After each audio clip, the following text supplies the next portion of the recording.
حي على الفلاح. إن الحمد لله نحمده ونستعينه ونستغفره ونعوذ بالله من شرور أنفسنا ومن سيئات أعمالنا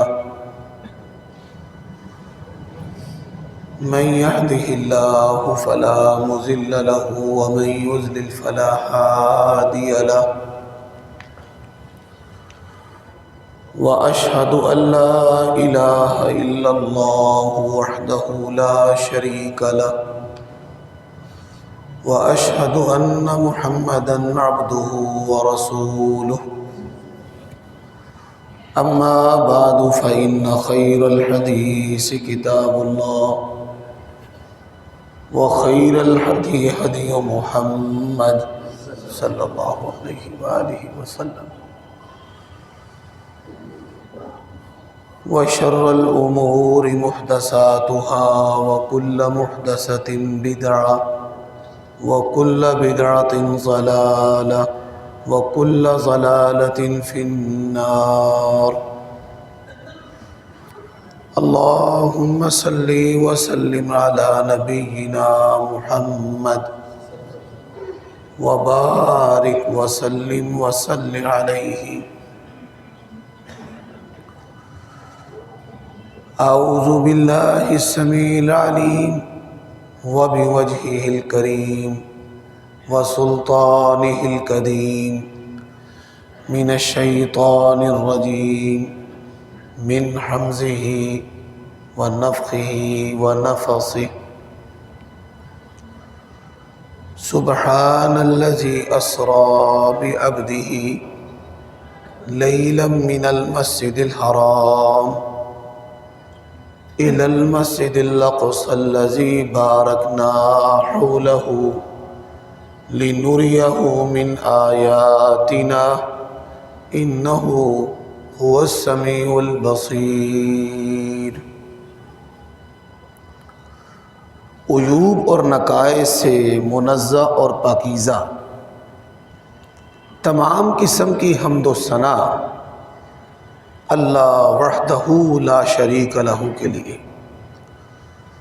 اور درود و سلام شفیع للمذنبین خاتم النبیین رسول کریم رؤوف الرحیم صلی اللہ علیہ وآلہ وسلم کی ذات اقدس پر. سامعین محترم،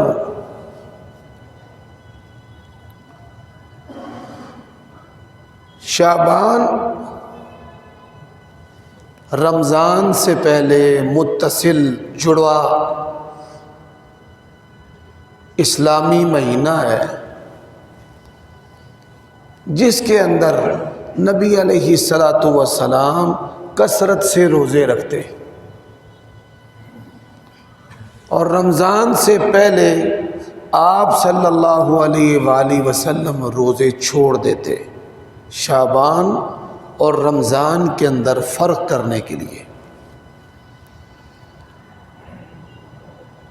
یہ شعبان کا جو مہینہ ہے یہ رمضان کی تیاری کا مہینہ ہے. تراویح کے لیے جو امام حفاظ ہیں وہ قرآن مجید کی منزل دہراتے ہیں، قرآن مجید کو یاد کرتے ہیں، اور جو روزے رکھنے والے ہیں وہ اس مہینے کے اندر نفلی روزے رکھ کر فرضی روزوں کے لیے اپنے جسم اور اپنے بدن کو تیار کرتے ہیں. یہ بات یاد رکھیں، کوئی عبادت بھی تیاری کے بغیر انسان کے لیے مشکل ہو جاتی ہے، بلکہ بعض حالات کے اندر اس کو اختیار کرنا ناممکن ہو جاتا ہے. لیکن اس مہینے کی نسبت لوگوں کے اندر 2 راتوں کا اہتمام ہے.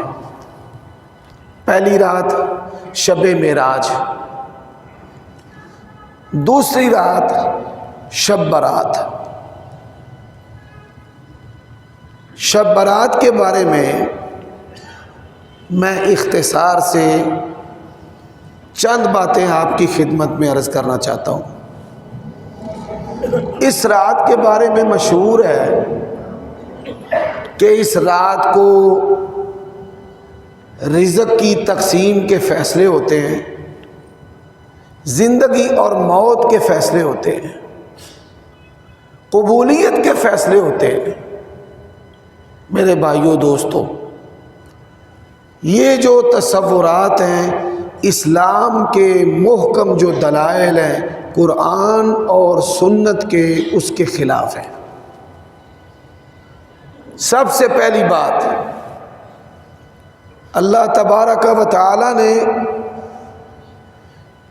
اس زمین پر آنے سے پہلے ہم تمام انسانوں کا رزق لکھ دیا ہے۔ نبی علیہ السلام نے فرمایا، بچہ جب اپنی ماں کے پیٹ میں ہوتا ہے اللہ تبارک و تعالی وہیں پر اس کا رزق بھی لکھ دیتا ہے اور اس کی زندگی کا فیصلہ بھی کر دیتا ہے کہ اس نے کتنی سانسیں لینی ہے۔ یکتب رزقہ و اجلہ، حتیٰ کہ اللہ تبارک و تعالی انسان کی جو شقاوت اور سعادت ہے کہ اس نے جو زندگی ہے وہ نیکی والی گزارنی ہے یا اس نے زندگی گناہوں والی گزارنی ہے، اللہ تبارک و تعالی اس کا فیصلہ بھی کر دیتا ہے۔ یعنی یہ جو چیزیں ہیں یہ اللہ تبارک و تعالی کے علم میں ہیں۔ حضرات، ایک اور تصور بھی ہے کہ اس رات کو جو دنیا سے جانے والے مسلمان ہیں ان تمام کو معاف کر دیا جاتا ہے، یعنی عذاب قبر سے بچنے کے سرٹیفکیٹ لوگوں کے اندر تقسیم کیے جاتے ہیں۔ یہی وجہ ہے کہ لوگوں کے اندر لیلۃ القدر کا اہتمام نہیں ہے، لیکن لوگوں کے اندر جو ہے وہ شب برات کا اہتمام ہے۔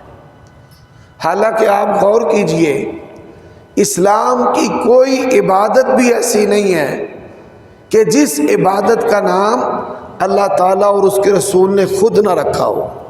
نماز ہے، اس کو صلاۃ کہتے ہیں، بانگ اس کو اذان کہتے ہیں، روزہ اس کو صوم کہتے ہیں، خیرات اس کو صدقہ کہتے ہیں، اور اس کا فریضہ جو ہے اس کو زکوٰۃ کہتے ہیں۔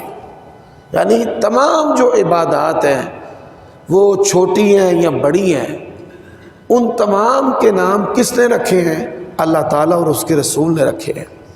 لیکن یہ جو عبادت ہے اس کا نام نہ اللہ تعالیٰ نے رکھا ہے نہ اس کے رسول نے رکھا ہے، بلکہ اس کا نام عربی اور فارسی لفظ کا مجموعہ ہے۔ یہ لفظ ہی بتاتا ہے کہ یہ اسلام کی اصطلاح نہیں ہے۔ شب جو ہے یہ عربی کا لفظ نہیں ہے، شب قدر، یہ شب جو ہے یہ فارسی زبان کا لفظ ہے، قدر جو ہے یہ عربی زبان کا لفظ ہے، شب جو ہے فارسی زبان کا، اور برات جو ہے یہ لفظ یہ عربی زبان کا ہے۔ قرآن مجید میں ہے براۃ من اللہ ورسولہ۔ تو شب برات اس کا تصور کن کے اندر ہے؟ میں کسی پر حملہ نہیں کرنا چاہتا، لیکن ایک حقیقت ہے جو میں آپ کے سامنے رکھنا چاہتا ہوں۔ جو لوگ پولیس میں ہیں، رینجرز میں ہیں، مختلف خفیہ انتظامی اداروں میں ہیں، جو ہمارے معاشرے کی پروٹیکشن کرتے ہیں، سیکورٹی کے فرائض انجام دیتے ہیں، ان کو بخوبی اس بات کا ادراک ہے کہ پاکستان کے اندر شب برات کا جو اہتمام ہے یہ اہل تشیع کے اندر ہے۔ شیعہ حضرات پانی کے اندر، دریاؤں میں نہروں میں بڑے بڑے جو راج باز سوئے ہوتے ہیں ان کے اندر کھڑے ہو کر کشتی میں سوار ہو کر اپنے 12ویں امام کے ظہور کے لیے دعائیں کرتے ہیں. اور بڑے سارے ایسے جو عقائد اور نظریات ہیں وہ چور دروازوں سے مسلمانوں کے اندر اور اہل سنت کے اندر جو ہیں وہ داخل کر دیے گئے. تو قصہ مختصر ہے، رزق کی تقسیم بھی اللہ نے کر دی ہے اور اللہ کرتا ہے، زندگی کی تقسیم بھی اللہ نے کر دی ہے اور اللہ کرتا ہے، عذاب اور راحت کی تقسیم بھی اللہ تعالیٰ کے ہاتھ میں ہے. کسی رات کے ساتھ یا کسی دن کے ساتھ اللہ تبارک و تعالیٰ نے ایسا کوئی سلسلہ اور نظام نہیں رکھا. وہ جب چاہے جس کو چاہے جہاں چاہے معاف کر دے اور جب چاہے جس کو چاہے جہاں چاہے پکڑ لے. یہ اختیار کس کے پاس ہے؟ اللہ کے پاس، کسی مولوی کے پاس نہیں ہے. حضرات اب آ جائیے شب معراج کے حوالے سے بھی 2 چیزیں ہمارے اندر مشہور ہیں. پہلی چیز کہ شب معراج جو ہے اس رات کو مسجد کے اندر جمع ہو کر نوافل پڑھنے، شبینے کا اہتمام ہوتا ہے، نوافل پڑھے جاتے ہیں اجتماعی طور پر بھی اور انفرادی طور پر بھی. اور اس رات کو صلاۃ التسبیح کا اہتمام بھی کیا جاتا ہے، انفرادی طور پر بھی اور اجتماعی طور پر بھی. دن کا روزہ رکھا جاتا ہے. یہ بات یاد رکھیں، جو عبادت نبی علیہ السلام نے نہیں کی، صحابہ کرام نے نہیں کی، کل عبادت لم یتعبدها اصحاب محمد صلی اللہ علیہ وسلم ہی بدعۃ. ہر وہ عبادت جو نبی علیہ السلام کے صحابہ نے نہیں کی وہ عبادت جو ہے وہ بدعت ہے. عبادت جو ہے وہ دلیل کے ساتھ ہوتی ہے، بغیر دلیل کے عبادت بدعت ہوتی ہے. اور کرنے والا سمجھتا ہے کہ میں اچھا کر رہا ہوں، لیکن یہ بات یاد رکھیں اللہ نے قرآن مجید میں کہا ہے الذین ضل سعیہم فی الحیات الدنیا وہم یحسبون انہم یحسنون صنعا.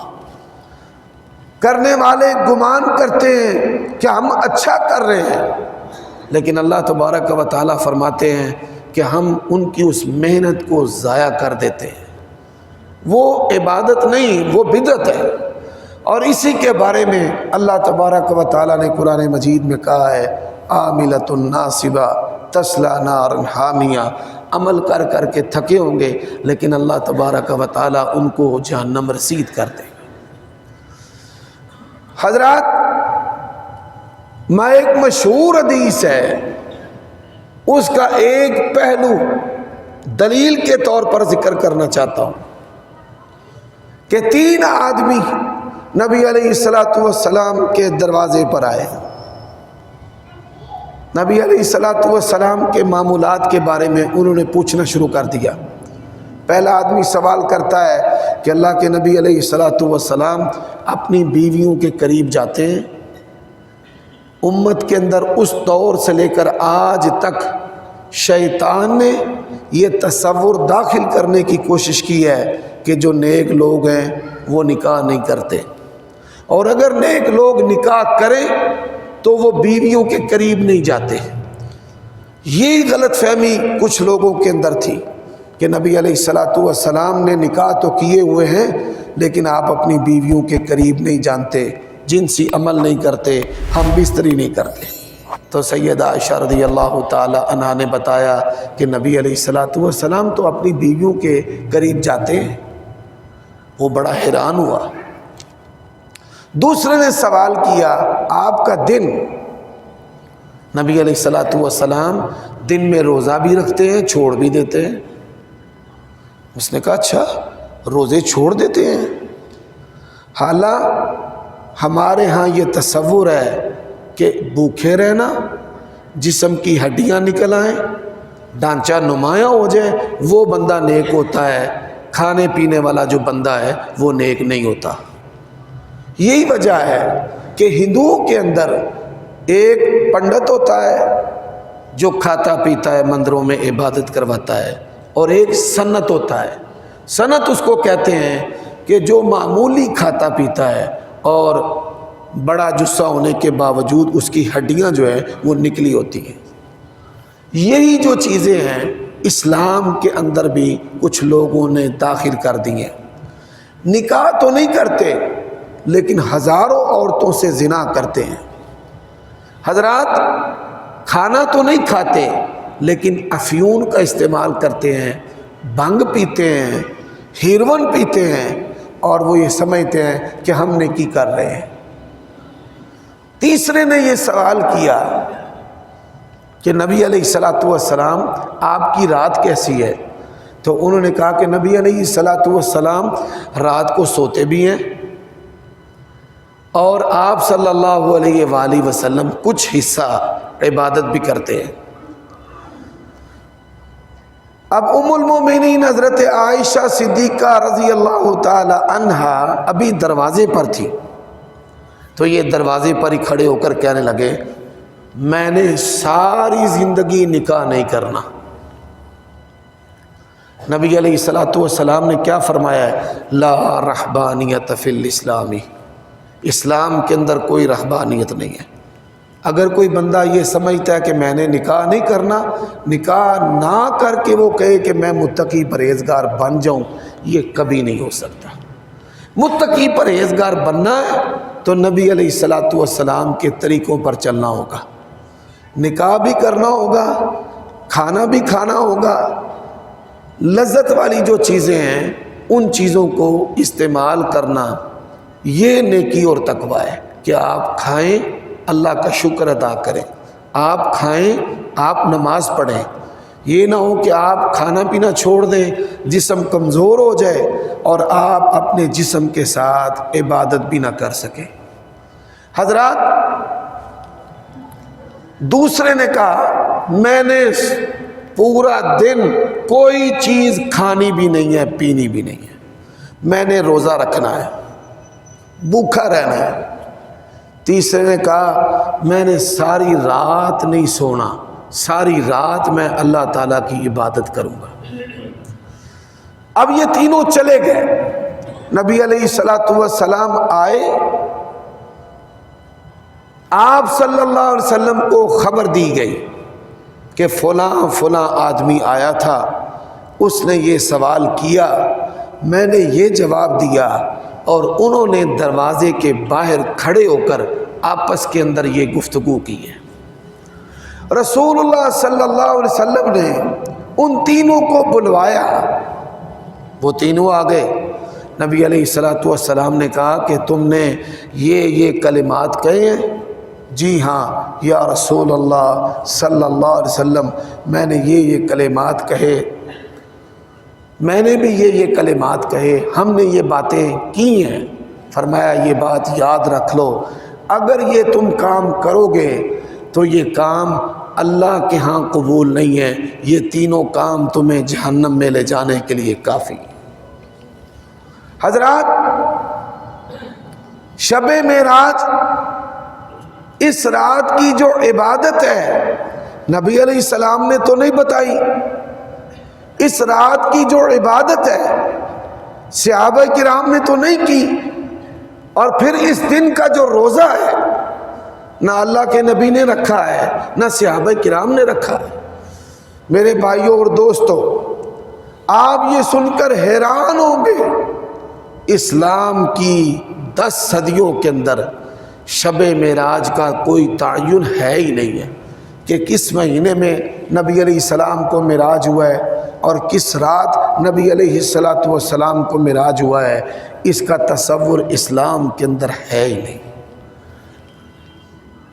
کس طرح اس رات کا اہتمام جو ہے وہ مسلمانوں کے اندر داخل کیا گیا ہے، ذرا سنتے جائیے۔ جو یہ صوفی لوگ ہیں، نقشبندی، قادری، چشتی، سہروردی، قلندری، نوشاہی، اور اس طرح کے جتنے بھی اوٹ پٹانگ نام ہیں، بڑی معذرت کے ساتھ یہ جتنے بھی نام ہیں، ان کی زندگی کے اندر، ان کے عقیدہ کے اندر سب سے جو اہم چیز ہے وہ واقعہ معراج ہے۔ یعنی جو صوفی لوگ ہیں سب کے سب واقعہ معراج کو بڑی اہمیت دیتے ہیں۔ کیوں دیتے ہیں؟ وہ کہتے ہیں کہ نبی علیہ الصلوۃ والسلام معراج پر اللہ تعالیٰ سے ملنے گئے۔ پہلا گروہ کہتا ہے کہ نبی علیہ الصلوۃ والسلام نے اللہ تعالیٰ کو دیکھا، ملاقات ہوئی آمنے سامنے۔ پہلا گروہ تو یہ کہتا ہے۔ اللہ تعالیٰ نے قرآن مجید میں کیا کہا ہے؟ لا تدرک الابصار وہو یدرک الابصار، کوئی آنکھ اللہ کو نہیں دیکھ سکتی۔ سیدہ عائشہ رضی اللہ تعالی عنہا ام المومنین کا یہ فرمان ہے، صحیح بخاری میں موجود ہے، سورۃ النجم کی تفسیر کے اندر وہ فرماتی ہیں جو بندہ یہ بات کہے کہ نبی علیہ الصلوۃ والسلام نے اللہ تعالیٰ کو دیکھا ہے، وہ دنیا کا جھوٹا ترین آدمی ہے۔ نبی علیہ السلام نے اللہ تعالیٰ کو نہیں دیکھا۔ یعنی پہلا گروہ تو یہ ہے۔ اب دوسرا گروہ وہ کیا کہتے ہیں؟ وہ کہتے ہیں کہ نعوذ باللہ نبی علیہ الصلوۃ والسلام نے اللہ تعالیٰ کے ساتھ معانقہ کیا، جپھی لگائی۔ اور پھر آپ یہ سن کر حیران ہوں گے کہ بعض لوگوں نے صوفیوں کی کرامات گھڑی ہوئی ہیں کہ نعوذ باللہ نبی علیہ الصلوۃ والسلام معراج پر گئے تو آپ کا ایک آسمان پر پاؤں سلپ ہو گیا، کیلے کے چھلکے سے پاؤں آپ کا سلپ ہو گیا۔ تو پیر عبد القادر جیلانی جو ہیں انہوں نے نبی علیہ السلام کے پاؤں کے نیچے اپنی گردن کر دی، اپنا کندھا کر دیا، تو یوں نبی علیہ الصلوۃ والسلام جو ہیں وہ گرنے سے بچ گئے۔ پتہ نہیں یہ احمقوں کی دنیا کے اندر رہتے ہیں۔ پیر عبد القادر جیلانی رحمۃ اللہ علیہ وہ 5ویں صدی کے اندر پیدا ہوئے۔ نبی علیہ الصلوۃ والسلام پیدا ہوئے، جوان ہوئے، آپ نے نبوت اور رسالت کا دور گزارا، پھر آپ اپنے رب کے پاس چلے گئے، پھر نبی علیہ السلام کے بعد 5 صدیاں گزر گئی، اور یہ کیا کہانی بنائے ہوئے ہیں کہ آپ صلی اللہ علیہ وسلم گرنے لگے تھے تو پیر عبد القادر جیلانی نے، بعض گیلانی کہتے ہیں، پیر عبد القادر گیلانی یا پیر عبد القادر جیلانی جو ہیں انہوں نے اپنی گردن نیچے رکھ کر اللہ کے نبی کو گرنے سے بچا لیا۔ اللہ تعالیٰ نے قرآن مجید میں بڑی پیاری بات کہی ہے، فرمایا کبرت کلمۃ تخرج من افواہہم ان یقولون الا کذبا، بڑی بڑی باتیں منہ سے نکالتے ہیں جھوٹ کے سوا کچھ بھی نہیں ہے۔ حضرات، سب سے زیادہ لوگوں کو اللہ کے دین سے دور کرنے والے لوگ کون ہیں؟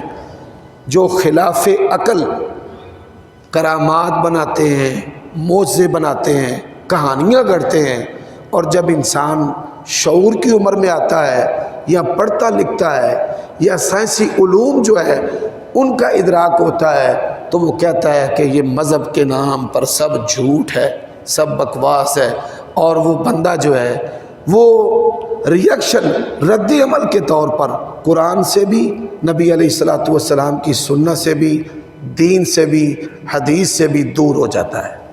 یہی وجہ ہے نبی علیہ السلام نے فرمایا میری امت کے اندر شراب کا فتنہ ہوگا، زنا کا فتنہ ہوگا، لیکن آپ صلی اللہ علیہ وسلم نے فرمایا مجھے اپنی امت پر جس فتنے کا سب سے زیادہ خوف اور ڈر ہے وہ گمراہ کرنے والے جو مولوی ہیں ان کا ہے۔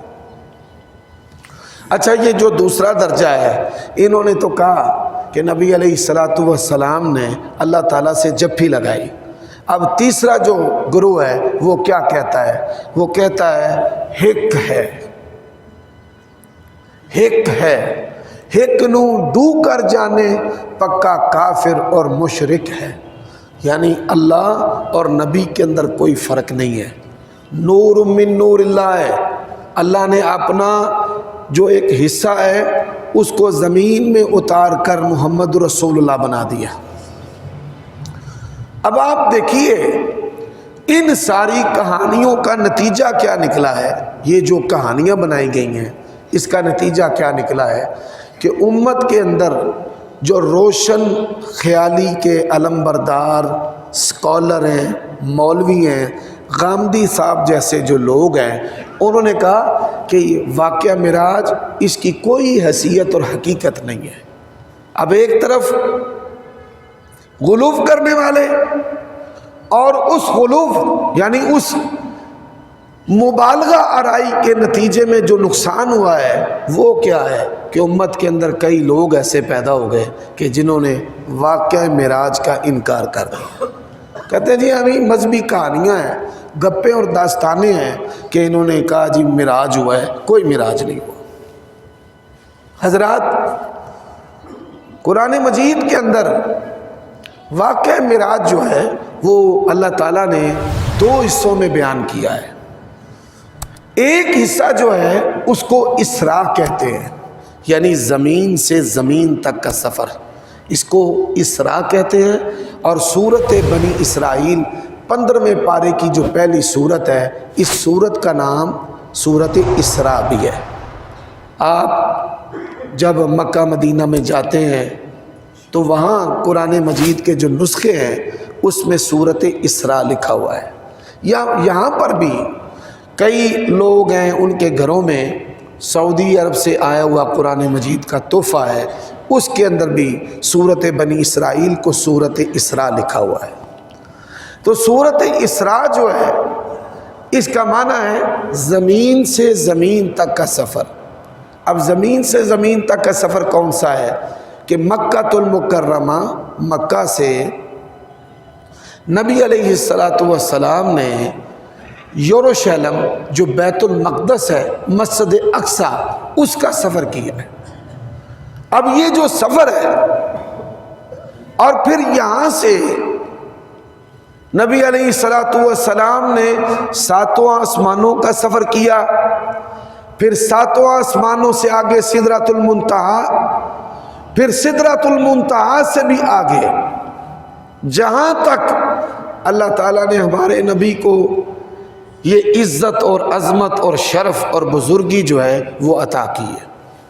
اب یہ سفر جو ہے یہ کتنی دیر میں ہوا ہے، یہ والا جو سفر ہے، اس بات کو سمجھانے سے پہلے میں آپ کے سامنے اللہ تعالیٰ کی سنت، اس کے نبیوں کا جو طریقہ ہے وہ رکھنا چاہتا ہوں تاکہ آپ کو اچھے طریقے سے بات سمجھ آ جائے۔ حضرات، حضرت موسیٰ علیہ السلام جب دنیا کے اندر بطور نبی اور رسول کے مبعوث ہوئے تو اس وقت جو سپر پاور تھی وہ مصر کے فرعون تھے۔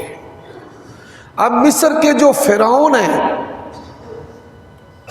ان کی جو سپر پاور ہے، آپ دیکھیں ان کے اندر بھی عقیدہ آخرت موجود تھا کہ ہم نے مرنا ہے اور مر کر جو ہے وہ دوبارہ جو ہے وہ ہم نے زندہ ہونا ہے۔ اس لیے ممیفکیشن کے عمل سے وہ اپنے جسموں کو گزارتے تھے کہ مرنے کے بعد ان کے جسموں کو محفوظ کر لیا جاتا تھا کہ وہ دوبارہ جو ہے وہ زندہ ہوں گے۔ حضرات، کسی بھی انسان کی دوبارہ زندگی کے 2 طریقے ہیں۔ ایک جو سائنسدانوں نے ایجاد کیا ہے وہ طریقہ کیا ہے کہ وہ طریقہ ہے کلون کا، کہ وہ آج سے 500 سال پہلے، 1000 سال پہلے، ہزاروں سال پہلے جو مصر کے عجائب گھروں کے اندر ممیاں پڑی ہوئی ہیں ان میں سے ایک میڈیکلی نمونہ لے کر، ڈی این اے لے کر وہ کلون کے ذریعے وہی انسان دوبارہ جو ہے وہ پیدا کر سکتے ہیں، زندہ کر سکتے ہیں۔ جو لوگ ڈاکٹر ہیں یا میڈیکل سائنس سے منسلک ہیں یا کلون کے عمل کو جانتے ہیں ان کو یہ میری بات آسانی سے سمجھ آ جائے گی۔ اب انسانوں نے یہ جو عمل کیا ہے اس کے اندر بھی اس واقعہ کے کئی پہلو جو ہیں ان کی سچائی پائی جاتی ہے۔ واقعہ معراج کا کئی لوگوں نے اس وجہ سے بھی انکار کیا کہ دیکھو جی اتنے انبیاء جو ہیں وہ ایک ہی لمحہ کے اندر زندہ کر کے جسموں کے ساتھ اللہ کے نبی کے مقتدی بنا دیے گئے ہیں، ہمیں یہ بات سمجھ نہیں آتی۔ سائنسدان بنا لیں ان کو سمجھ آ جاتی ہے، یعنی انسان بنائے، کلون بنائے تو وہ مان جاتے ہیں، لیکن اگر اللہ تبارک و تعالیٰ کلون بنا لے یا کاپی باڈی اور جسم دے دے، مثالی اجساد دے دیں، تو ان کو اللہ تعالیٰ کی بات سمجھ میں نہیں آتی۔ یہ کیسی عجیب بات ہے۔ مصر کے جو فرعون تھے وہ لوگوں پر حکمرانی کیسے کرتے تھے؟ جادو کے زور پر۔ کیسے حکمرانی کرتے تھے؟ جادو کے زور پر۔ اللہ تعالیٰ نے حضرت موسیٰ علیہ السلام کو کیا معجزہ دیا؟ سبحان اللہ، ید بیضا، ان کا جو ہاتھ تھا سرچ لائٹ کی طرح روشن ہو جاتا۔ یہ اس دور کی بات ہے جب بجلی نہیں ہوتی تھی، اس دور، قدیم دور کے اندر۔ ان کے پاس دوسرا معجزہ کیا تھا؟ وَمَا تِلْكَ بِيَمِينِكَ يَا مُوسَىٰ قَالَ هِيَ عَصَايَ، موسیٰ آپ کے ہاتھ میں کیا ہے؟ اللہ، یہ عصا اور لاٹھی ہے۔ کیا کرتے ہو اس کے ساتھ؟ بکریاں چراتا ہوں، پتے جھاڑتا ہوں، اور بھی کئی مقصد میں اسے لے لیتا ہوں۔ فرمایا اس کو زمین پر ڈال۔ جب حضرت موسیٰ علیہ السلام نے اس کو زمین پر ڈالا تو وہ اژدہا بن گیا۔ فَإِذَا هِيَ ثَوْبَانٌ مُبِينٌ، حضرت موسیٰ علیہ السلام ڈر گئے۔ اللہ تعالیٰ نے دو مخلوقیں ایسی پیدا کی ہیں کہ جن دو مخلوقوں کے اندر ایک دوسرے کا طبعی ڈر ہے۔ انسان جتنا بھی دلیر ہو وہ سانپ سے ڈرے گا، اور سانپ جتنا بھی دلیر ہو وہ انسان سے ڈرے گا۔ حضرت موسیٰ علیہ السلام نے تبھی جو ڈر ہے وہ محسوس کیا۔ اتنا بڑا سانپ، فرمایا قُلْنَا لَا تَخَفْ، ہم نے کہا موسیٰ ڈرنا نہیں ہے، آپ اس کی طرف اپنا ہاتھ بڑھائیں۔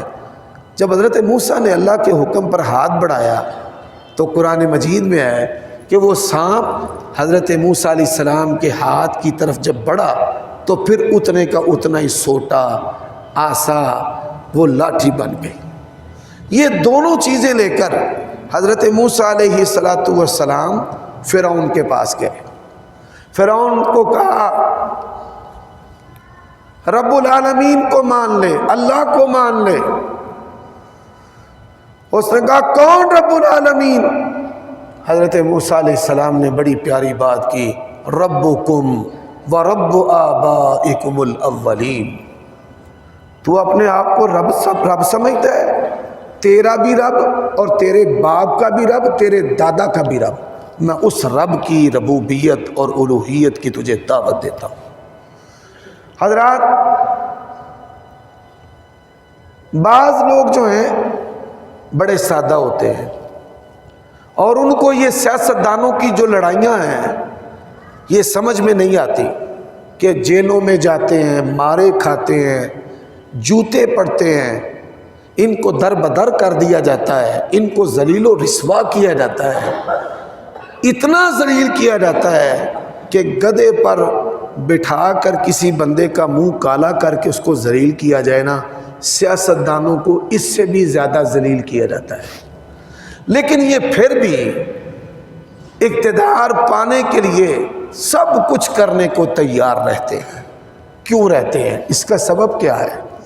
میرے بھائیوں دوستوں، دنیا کے اندر سب سے زیادہ جو چسکا ہے وہ جنسی اعضاء کا ہے، شہوت کا ہے، سیکسول پاور کا ہے۔ اس سے بھی زیادہ جو نشہ ہے وہ پیسے کا ہے۔ پیسہ جو ہے وہ انسان کا دماغ خراب کر دیتا ہے، صرف آپ کا ہی نہیں، بڑے بڑے مولویوں کا دماغ بھی پیسہ خراب کر دیتا ہے۔ دنیا میں سب سے زیادہ جو نشہ ہے نا وہ اقتدار کا نشہ ہے، کہ جب بندہ کسی کرسی پر پہنچتا ہے نا تو وہ اپنے آپ کو رب سمجھنا شروع کر دیتا ہے۔ رب، کہ اس کے سائن ہونے تو کام ہونا ہے، وہ بیوروکریسی ہو، وہ ہمارے جرنیل ہو، وہ اسٹیبلشمنٹ ہو، وہ سیاستدان ہو، اور اس صدی کا سب سے بڑا جھوٹ یہ ہے کہ ہماری جو اسٹیبلشمنٹ ہے وہ غیر سیاسی ہو گئی ہے۔ جس دھرتی پر انگریزوں کا قبضہ رہا ہے، انگریزوں کے جانے کے بعد وہاں پر استعماری حکومتیں آئی ہیں، اور ان ملکوں میں جو قوت اور طاقت ہے وہ ہمیشہ اسٹیبلشمنٹ کے پاس رہی ہے، اور یہ سب کردار ہے، خواہ وہ عمران خان ہو، نواز شریف ہو، یا کوئی بھی ہو۔ اس ملک میں جمہوریت نہیں، ایک جبری اور ذلت والی بادشاہت ہے، پوشیدہ بادشاہت ہے، کہ جو پوشیدہ بادشاہت آپ کو اور ہمیں جب چاہیں گائیں، بکریاں، بھیڑوں کی طرح جو ہیں وہ ہانکنا شروع کر دیتے ہیں۔ تو مصر کا جو بادشاہ تھا وہ سپر پاور تھا، وہ بھی اپنے آپ کو رب سمجھتا تھا، لیکن یہ بات یاد رکھ لیں، پرویز مشرف ہو یا مصر کا حاکم ہو، اللہ تبارک و تعالیٰ نے زمینی بادشاہوں کو لوگوں کے لیے عبرت بنا دیا ہے۔ میرے بھائیوں دوستو، حضرت موسیٰ علیہ السلام نے جب فرعون کو 2 اپنے معجزے دکھائے تو اس نے کہا اچھا یہ سام بنانا تمہارے نبی ہونے کی دلیل ہے، یہ کام تو میرے چیلے چامٹے کر لیتے ہیں۔ اس نے اپنے جادوگروں کو اکٹھا کیا، ہاں بھائی یہ سام بنا رہے تم بھی بنا لو گے؟ انہوں نے کہا جی بنا لیں گے۔ اللہ کی شان، مقابلے کا دن طے ہو گیا، فرعونیوں نے اپنا وار کیا، رسیاں، لاٹھیاں میدان کے اندر پھینک دی، پورا شہر جمع ہے۔ حضرت موسیٰ علیہ السلام نے جب اپنا عصا پھینکا تو حضرت موسیٰ کا جو عصا ہے وہ ساری رسیاں اور لاٹھیاں جو ہے وہ نگل گئے، کھا گیا۔ کھانے کے بعد کیا وہ ڈرم بن گیا یا برگد کے پیڑ کی طرح بوڑ دے پیڑ دی طرح موٹا ہو گیا؟ نہیں، اس سے بھی حیران کن بات، سارا کچھ ڈکارنے کے بعد، کھانے کے بعد حضرت موسیٰ کے ہاتھ میں ویسے ہی چھوٹے کا چھوٹا، اور جس طرح وہ پہلے تھا اسی طرح وہ لاٹھی اور سوٹا بن گیا۔ حضرات، جتنے بھی جادوگر تھے، جتنے بھی، سارے کے سارے جو جادوگر ہیں، اسی وقت ایک لمحہ ضائع کیے بغیر انہوں نے سجدہ زمین پر کر دیا۔ قالوا آمنا برب موسیٰ وہارون، جادوگروں نے کہا کہ یہ جادو نہیں ہے، یہ واقعتاً اللہ تعالیٰ کا نبی اور رسول ہے۔ وہ ایمان لے آئے، کس پر؟ اللہ تبارک و تعالیٰ پر۔ کالجوں میں پڑھنے والے بیٹوں، سائنسی علوم پڑھانے والے بھائیوں، انگریزوں سے متاثر دوستوں، آج جو دور ہے ہائیڈروجن بم کا ہے، ایٹنامک دور ہے، دنیا سمٹ کر ایک گاؤں بن گئی ہے، فائبر آپٹیکل کے ذریعہ ڈیٹا دنیا میں ٹرانسفر ہو رہا ہے، سیکنڈز کے اندر تبدیلی جو ہے وہ رونما ہو رہی ہے۔ اس دور کے اندر لوگ کہتے ہیں کہ زیادہ ضرورت ہے کہ دنیا میں کوئی نبی و رسول آئے اور آ کر لوگوں کی اصلاح کرے۔ جب بچیوں کو قتل کیا جا رہا ہے، ان کے ساتھ ریپ کیا جا رہا ہے، اور میرے بھائیوں دوستوں، یہ سائنس اپنے تمام علوم کے ساتھ، بایو کے ساتھ، فزکس کے ساتھ، کیمسٹری کے ساتھ، میتھمیٹک کے ساتھ، اکنامکس علوم کے ساتھ، تمام جدتوں کے ساتھ جمع ہو جائے۔ نبی علیہ السلام نے واقعہ معراج میں جو جوتا پہنا ہوا تھا، اللہ کی قسم ہے یہ ساری سائنس کی تیزیاں، جدتیں، یہ نبی علیہ السلام کے جوتے کا مقابلہ بھی نہیں کر سکتی، آپ صلی اللہ علیہ وسلم کے جوتے کا مقابلہ بھی نہیں کر سکتی۔ حضرت عیسیٰ علیہ السلام، ان پر انشاءاللہ آئندہ جمعہ بات ہوگی۔ دوستوں کا یہ اصرار تھا کہ واقعہ معراج جو ہے اس کو بیان کیا جائے، تو جادو جنات کے بارے میں بات ہو رہی تھی، تو یہ میں چاہتا ہوں کہ 2 خطبے جو ہیں یہ واقعہ معراج پر بھی ہو. باقی جو مضمون ہے آئندہ خطبہ میں بیان کیا جائے گا. اقول قولی ھذا واستغفر اللہ لی ولکم.